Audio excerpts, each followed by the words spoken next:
Alors Johan Chanois, agrégé d'histoire, professeur d'histoire-géographie au lycée Jean Jaurès de Reims et doctorant à l'école des hautes études en sciences sociales de Paris. Je suis Hélène Méo, responsable du centre d'interprétation Marne 14-18 à Suippes, qui a pour vocation de présenter la Grande Guerre de façon très moderne, très vivante.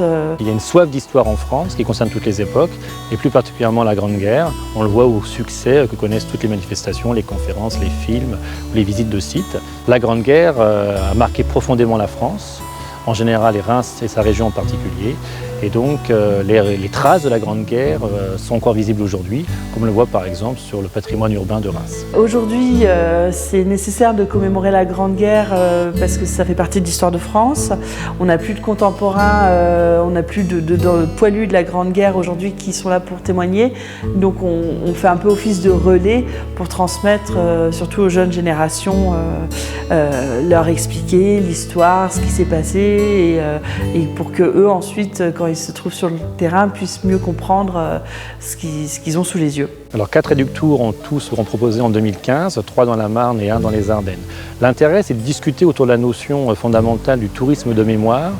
Et elle présente un intérêt encore plus important dans la région de Champagne-Ardenne parce qu'elle dispose de nombreux sites et vestiges, des sites historiques majeurs et qui permettent de décliner donc l'histoire générale avec l'histoire locale, que ce soit l'histoire de Reims, l'histoire du front de la Marne, l'histoire d'Argonne ou l'histoire de nos Ardennes, qui ont été le seul département occupé.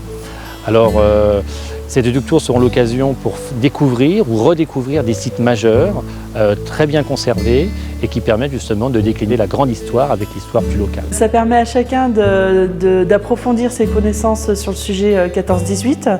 Il y a des choses qu'on connaît, des éléments, des monuments qu'on a toujours vus et dont on n'a pas forcément de signification. Donc là, ça va permettre une ouverture, peut-être inciter la curiosité aussi pour avoir encore plus d'informations et puis pouvoir permettre aux visiteurs de chacun, aux clients, s'ils ont des questions par rapport à la Grande Guerre, soit leur donner directement des réponses, soit les orienter vers les structures qui, elles, seront en mesure de leur donner des réponses. Notre région est très riche en ce qui concerne le tourisme de mémoire de la Grande Guerre. Par exemple, la Marne est le département où il y a plus de soldats de la Grande Guerre qui sont inhumés. La ville de Reims dispose encore aujourd'hui de nombreuses traces.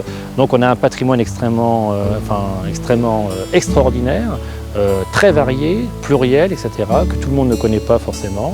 Et aujourd'hui, le tourisme de mémoire est une activité économique motrice et c'est un des leviers du développement de notre région. On pourra montrer que la Champagne-Ardenne ne se résume pas au champagne et à la gastronomie, mais aussi l'histoire y joue un rôle très important. On a énormément de stigmates de la Grande Guerre aujourd'hui, que ce soit des monuments, des stèles, des nécropoles, des villages détruits, des réseaux de tranchées encore visibles. Donc on a vraiment une offre très variée et riche qui permet à chacun d'appréhender sa guerre à sa façon et de découvrir cette partie d'histoire de France.